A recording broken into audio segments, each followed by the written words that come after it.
Okay, so today we're going to go over how to complete the bodice of the Bellevue dress. So the first thing you're going to want to do is we aligned up our loops on the back bodice. You're going to want to baste across these, so set your stitch length on the longest that you can and stitch across this one and this one.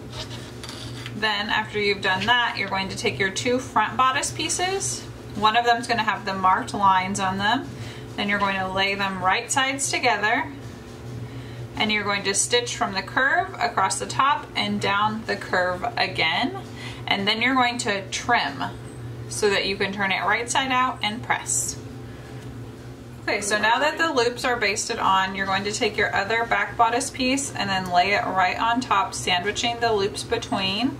Then you can clip down that same side that the loops are attached to, and you're going to sew this with the 1/2 inch seam allowance, and then you can turn it open and then iron or press it. Then for the front bodice, we've already stitched it, so now we're going to trim down the seam allowance. So I have my pinking shears, and I'm just going to cut it all the way around. If you don't have pinking shears, you can trim off the seam allowance and then cut slits into it. And that's so when you turn it, the curve sits nicely. And then you're going to want to trim off the corners without cutting through your stitch line. So you can trim it all the way around where you were sewing. Now we've pressed the back bodice, so the wrong sides are together, and we've pressed it. And now we're going to turn the front bodice right side out and press that too. So since you've trimmed the seam allowance, it should lay flat.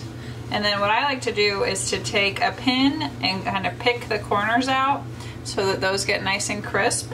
And you're going to press this the right way as well. Alright, now that both of these are pressed, we're going to open up the side of the front bodice and open up the side of the back bodice and then line them up. So the center seams are going to be aligned, and you can clip those together and then line up the raw edges. And you're going to sew along this side and then do the same thing on the other side. So open up the front bodice, open up the back bodice, line up that center seam, and then line up the rest of those raw edges and sew. After you've sewn them together, you can press the seam allowance open. Now this part I would consider to be the hardest part of the bodice, or the hardest part of the dress. So we pressed the seam allowances open and then closed those, and now the bodice is all together in a loop. I have the marks on the outside, so this is the front bodice, and then these are the marks that we put from the pattern piece, and this is where the straps are going to line up. So now we take our straps. I folded the strap over to close it and then pinned them together. So you can see they're pinned closed, and it's sandwiching the flutter sleeve. And we'll rip out the second set of basting stitches later on. But this is going to be the left flutter since the flutter's on the left hand side. So we'll line up the right hand side of the strap with that line. So once those are lined up, now you can use wash away wonder tape, or you can use pins. You can't clip on the inside because it won't reach, but either of those work well. And then you're going to do the same thing for the other side. So we'll line up the raw edge and then run the strap up that line that you already marked. And then I will take my pins out that I already have, closing the strap, and then put it through the bodice as well. You only want it to go through the front bodice because you don't want to stitch the front bodice to the back bodice. That's probably the trickiest part of doing this, is not stitching the front bodice to the back bodice. On the first couple that I made, I definitely did that.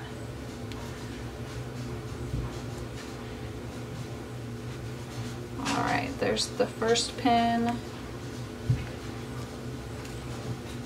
And once you have the strap pinned through the front bodice, you're going to stitch up one side of the strap. And so the top stitching is what's going to keep the strap closed. Okay, so you're going to stitch up one side of the strap, go all the way to the end of the strap, across the side that you have folded in, and then down, oops, sorry about that, and then down the other side.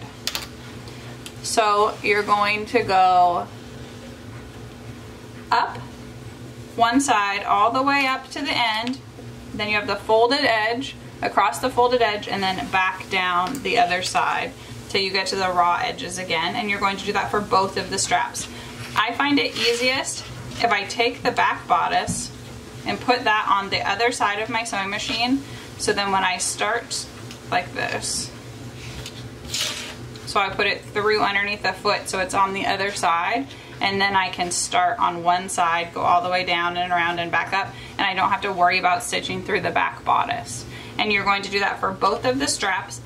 Okay, there's actually a couple more things that we need to do. So the first thing that I think that I would do is take out the gathering stitches. So I flip it over to the wrong side, and I find it easiest to seam rip a couple of places down the wrong side of the fabric.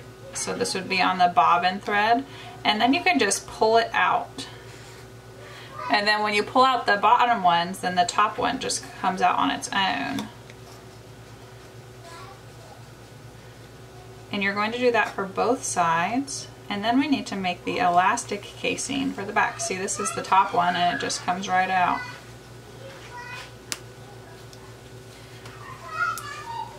Now underneath the bodice is a little bit more difficult, but not bad at all. Alright, so this side is all the way done. Then I can just peel that thread off the front.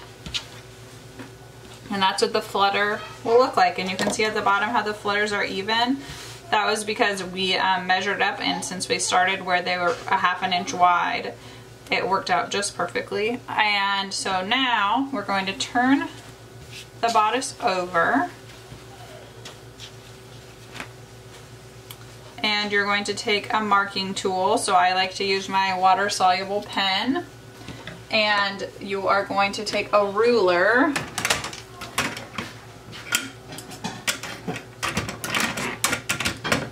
and measure 1 inch down.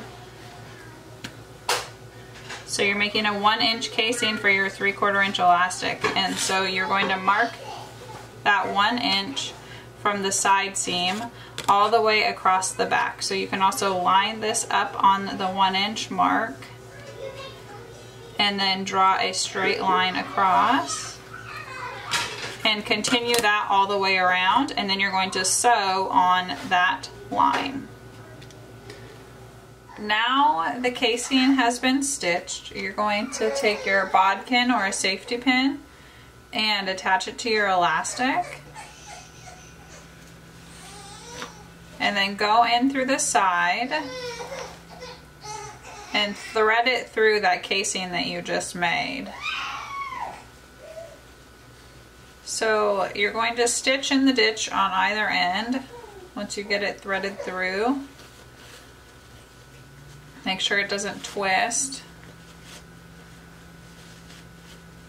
I like to use a pin to hold it in place on both sides. Okay, so the elastic should hang over the seam about 1/4 of an inch. So here's the seam. Then I can see inside that the elastic is right about here. So I'm going to clip or pin these together.